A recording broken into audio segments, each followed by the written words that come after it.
Man qara'a surat al-kahfi yaumal jumu'ah, siapa yang baca surah kahfi hari Jumaat, pagi Jumaat, petang Jumaat, malam Jumaat, siang Jumaat, adha'a lahum min nur, Allah berikan dia nur cahaya, ma bainal jumu'ataini, hingga Jumaat yang akan datang. Dari Jumaat ini ke Jumaat akan datang, diberikan Allah cahaya terang, sehingga dengan cahaya itu boleh dia membezakan mana hak, mana batil, mana betul, mana salah, mana bengkok, mana lurus, mana hitam, mana putih. Ada perempuan yang ketika tidur tapi dosanya mengalir pada dia. Dia sedang makan tapi dosanya mengalir pada dia. Apa salah dia? Karena dia sudah memperlihatkan dirinya dilihat orang lain. Maksudnya memang betul itu ceramah saya. Dari mana Ustaz ambil? Dari hadis. Man sanna fil islami sunnatan hasanatan, siapa yang membuat tradisi yang baik, falahu ajruha, dia dapat pahalanya, wa ajru man amila biha, orang lain yang melakukannya. Begitu juga sebaliknya, man sanna fil islami sunnatan sayyi'atan, siapa yang membuat sesuatu yang tidak baik, falahu wizruha, dia dapat dosanya, wa wizru man amila biha min ba'dih, setelah dia mati, jangankan ketika hidup, sudah mati pun tetap mengalir. Nah, gambar apa yang dimaksud? Gambar memancing aurat, hawa nafsu, mempertunjukkan yang tak layak. Jilbabnya pula sampai ke leher, bajunya pula sempit. Dia pakai baju sempit, orang yang menengok yang sesak napas. Nauzubillah. Mengucapkan selamat Natal itu sama konsekuensi 3. Yang pertama, mengakui Nabi Isa anak Allah, mengakui Nabi Isa lahir 25 Desember, mengakui Nabi Isa mati di palang salib. Maka ketiga ini bertentangan. Oh, kalau gitu Ustaz benci non-muslim, benci Kristen? Tidak, saya bertetangga dengan Kristen, saya pernah menyewa rumah orang Kristen, tapi saya tidak ikut-ikutan dalam masalah akidah. Wala ana abidu ma'abadtum wala antum abiduna ma'abud. Hubungan sosial, hubungan masyarakat tak masalah. Tapi kalau sudah terkait dengan akidah, lakum dinukum waliyadin. Salat, taat, bersedekah, selalu tapi suka ngomongin orang, kejelekan orang. Bagaimana hukumnya Pak Ustaz? Ayuhibbu ahadukum ayyakula lahma akhihi maitan fakarihtumuh. Kamu mau makan bangkai saudaramu. Kenapa kau makan bangkai saudaramu? Karena menceritakan aib-aib dia. Makanya berhentilah bicara aib orang, ganti dengan banyak-banyak salawat. Allahumma salli ala sayyidina Muhammad. Salatullah, salamullah. Allahumma salli ala sayyidina Muhammad al-Muhammad. Maulaya salli wa sallim daiman abada ala habibika khairil khalqi kullihim. Allahumma shalli alaihi wasallam. Besok kalau ada kawan mau ngajak aib bicara orang, Allahumma shalli alaihi wasallam. Tak juga dia berhenti bacakan ayat kursi. Allahul qayyum la taqdir. Insyaallah terbakar. Kita sebagai umat Islam memberikan ucapan bagi agama lain yang sedang merayakan hari besarnya untuk menghargainya sesama manusia ciptaan Allah. Bagaimana hukumnya Pak Ustaz? Ini masalah akidah. Makanya kata Ustaz Adi Hidayat, ada video Ustaz Adi Hidayat, hai saudaraku-saudaraku yang Kristen, hai saudara-saudaraku yang Nasrani, kalian jangan sakit hati kalau tidak kusebutkan hari Natal, karena bukan aku benci pada kalian, tapi ini terkait masalah akidahku. Insya Allah kawan-kawan saya, anak-anak muda saya yang tadi mengawal saya, Ustaz Somad ini dia sudah dikawal, sudah diselamatkan dari serangan ibu-ibu, tetap juga dia tak mau mengucapkan Natal. Aku bukan benci pada engkau, tapi ini masalah akidah keyakinanmu. Adapun kita saling beli makanan, adapun saling hormat menghormati, maka ini bukan masalah akidah, ini masalah sosial. Jadi jangan campur adukan. Apa hukumnya laki-laki sholat di rumah tak ke masjid? Laki-laki yang soleh sholat di masjid, laki-laki yang sholat di rumah, laki-laki solehah. Ibu nanti pulang ke rumah, kalau suami tidak sholat di masjid, pergi ke warung, pergi ke pasar, belikan telekung mukena, bungkus pakai koran, tulis hadiah dari Ustaz Somad. Bang, ini ada hadiah dari Ustaz Somad. Sholat subuh yang benar pakai kunut apa tidak pakai kunut?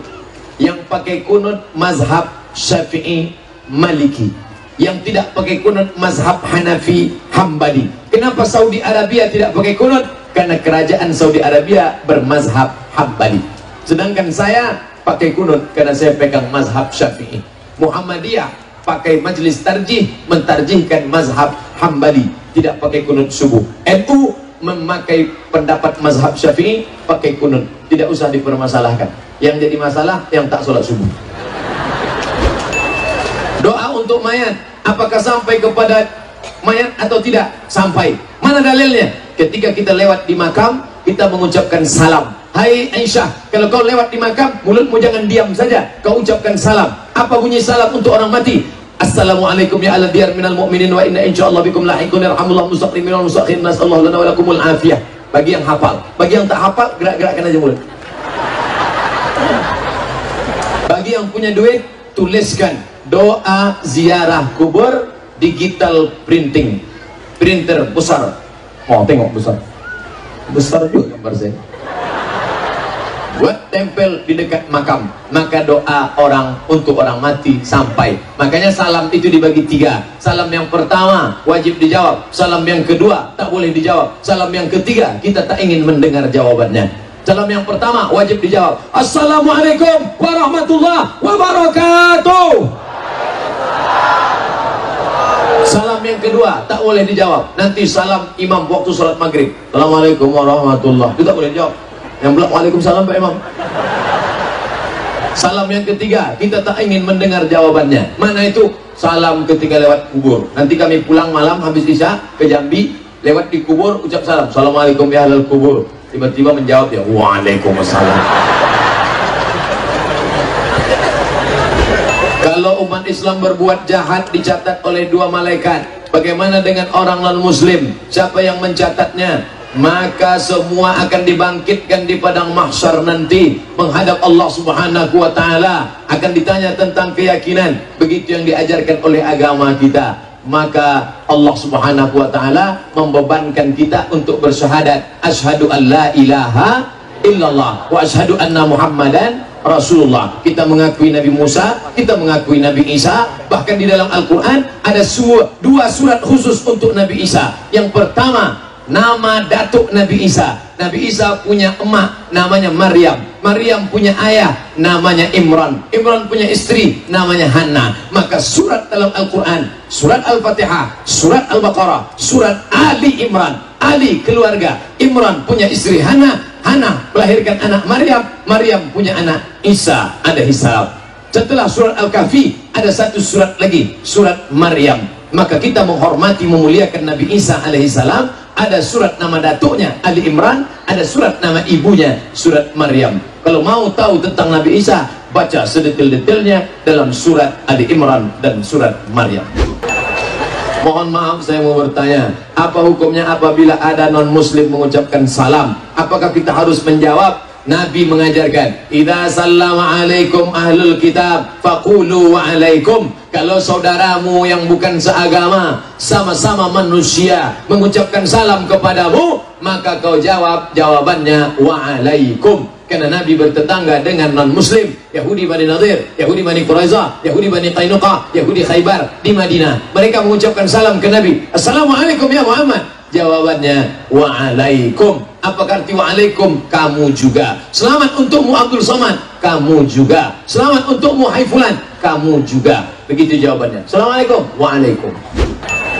Ustadz, kami santri pondok pesantren, bagaimana cara belajar Ustadz sampai paham? Oh, saya lari dari pesantren. Tak tahan saya di pesantren, dipukul pakai batang sapi. Saya pula bandel dulu pesantren, tapi saya tetap belajar. Lalu kemudian, Ustadz dulu gimana cara belajar di Mesir? Saya ringkas buku yang tebal-tebal tuh, saya ringkas. Belajar sama kakak-kakak kelas, anak-anak Jambi ini banyak kakak kelas saya. Saya masuk salah satu kelas ini yang ada bersama kami, rombongan, satu dari Medan, Bang Iqbal Sauki, satu lagi dari Jambi, Ustadz Ican. Ini kakak kelas saya. Dia tanya, Bang Ican, bagaimana cara membaca mukoror diktat ini? Kau kasih baris macam Quran. Nah, itu dia yang ngajari. Buku Arab gundul di Kairo, bagaimana cara? Kasih baris macam Quran. Oh, dikasih baris semua biar tahu. Habis itu dihafal. Siapa yang tidak lulus 14 mata kuliah, putus beasiswa. Siapa yang putus beasiswa, 25% turun. Kalau 3 tahun tidak lulus-lulus, DO. Kalau sudah DO diusir dari asrama, tidak dikasih tiket pulang, siap-siap hanyut dari sungai Nil. Maka kami belajar serius, tak berani macam-macam, termasuk saya tak berani macam-macam. Pak Ustadz, apa hukum menggunakan cincin batu akik? Ini nyindir saya nih. Janganlah begitu. Dari awal kita udah sepakat jangan sindir menyindir. Saya kan pakai batu nih. Ini dikasih kawan dari Kalimantan, Pontianak, dikasih. Saya pakai sampai sekarang. Apa hukumnya pakai cincin? Apakah ada hadis tentang menggunakan cincin? Ada. Nabi pakai cincin. Di mana cincinnya? Di kelingking sebelah kanan. Nabi cincin sebelah kelingking. Kenapa Ustaz tak pakai kelingking? Jari saya kecil, kurus. Kalau saya letakkan di sini, takut saya pas Allahu Akbar, lepas. Pas terlepas, ya kalau jatuh ke tanah. Kalau jamaah sedang mengangkat, masuk. Boleh, apa salahnya? Selama tidak meyakini dia memiliki kekuatan khasiat yang tak baik. Kalau Anda lahir bulan Mei, bintang Anda Gemini, pakailah batu rubi warna merah, maka aura merah Anda akan bangkit. Wajah Anda merah, biji mata Anda merah. Kalau perkara biji mata merah, ikan busuk pun merah juga matanya. Ustaz kenapa pakai? Saya suka aja. Saya pakai batu. Batu apa tuh Pak Ustaz? Kecubung. Dari mana? Pontianak, Kalimantan. Bolehlah Pak Ustaz. Pergilah beli sana. Satu cukup lah. Yang belum sampai dipakai 3 biji. Ini cincin sampai 3. Mana-mana begini aja. Di mana acara kita nanti? Sana. 1 oke. 2 oke. Jangan terlalu besar. Ini pakai besar-besar, masih besar batu gilingan. Orang pun sholat tak lagi menengok kasut, nengok cincin kita semua. Assalamualaikum warahmatullahi wabarakatuh. Sudah ada ya.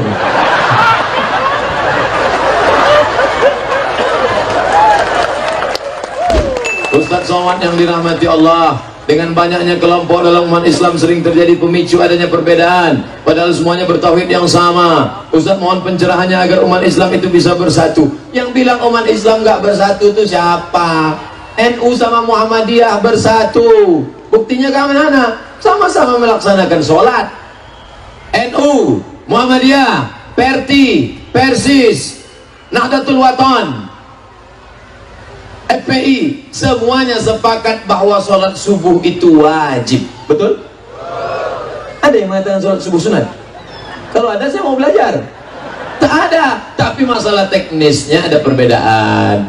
NU usolli fardhus subhi, Muhammadiyah enggak pakai usolli. NU jahar Bismillahirrahmanirrahim, Muhammadiyah sir Alhamdulillahirabbil alamin. Tidak jadi permasalahan. Jangan mempermasalahkan yang tak masalah sehingga menjadi masalah. Di situ tak masalahnya.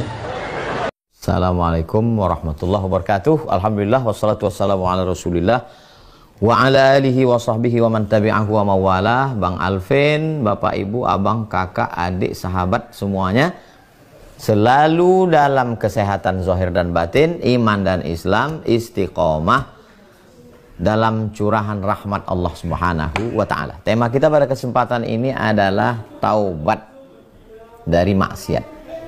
A'udzubillahi minasyaitonirrajim. Ya ayyuhalladzina amanu, hai orang-orang yang percaya bahwa dia diciptakan Allah, nafasnya titipan dari Allah, jantung paru-parunya pemberian Allah, dan dia akan mati menghadap Allah. Setelah mati dia akan hidup lagi mempertanggungjawabkan segala amal perbuatannya. Ya ayyuhalladzina amanu, hai orang yang percaya, tubu ilallah, kembalilah engkau kepada Allah. Selama ini engkau disibukkan oleh khamar, sibuk oleh zina, sibuk narkoba, sibuk ganja, sibuk riba. Tubu ilallah, kembalilah ke jalan Allah.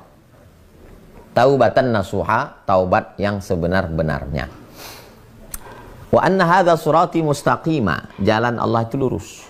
Manusia ketika melewatinya zigzag, kadang ke kiri, kadang ke kanan. Ketika dia kembali ke jalan Allah, kembali itu bahasa Arabnya taubat.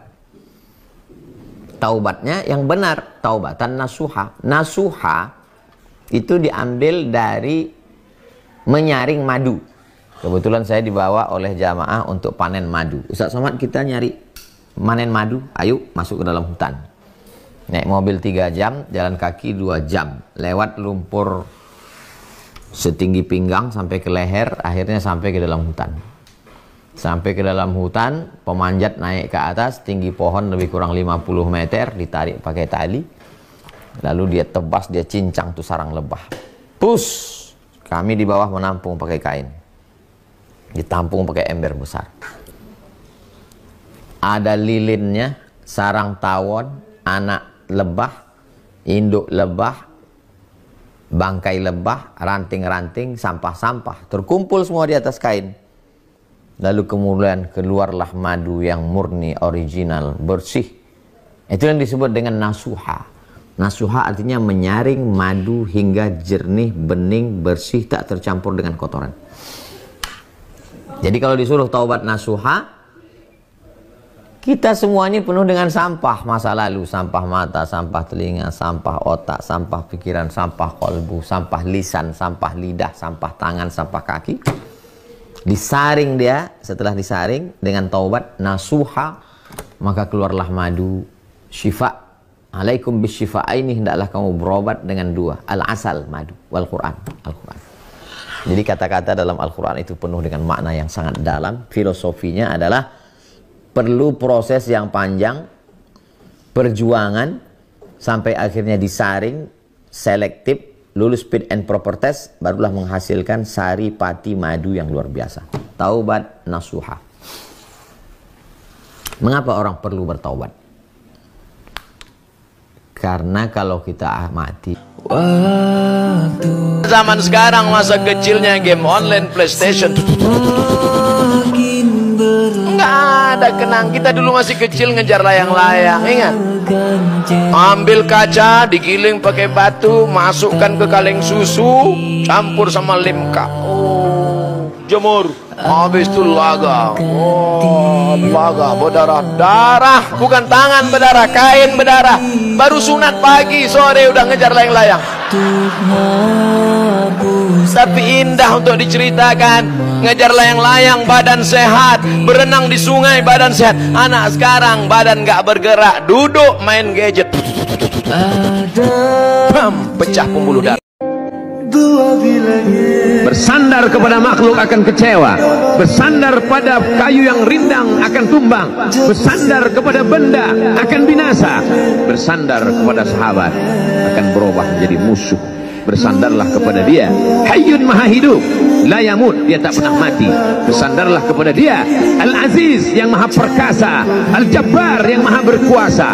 Itu yang diinginkan Allah dari sosok Sayyidina wa Maulana Muhammad sallallahu alaihi wasallam. Yang senang jangan bangga karena kuasa dan harta sementara. Yang kurang senang jangan berputus asa karena penderitaan juga sementara. Boleh untuk update status. Orang beriman tidak pernah bersedih dan berkecil hati. Kenapa? Karena hidupnya karakibin istaghalla tahta syajaratin. Orang dalam perjalanan panjang bernaung di bawah daun yang rindang.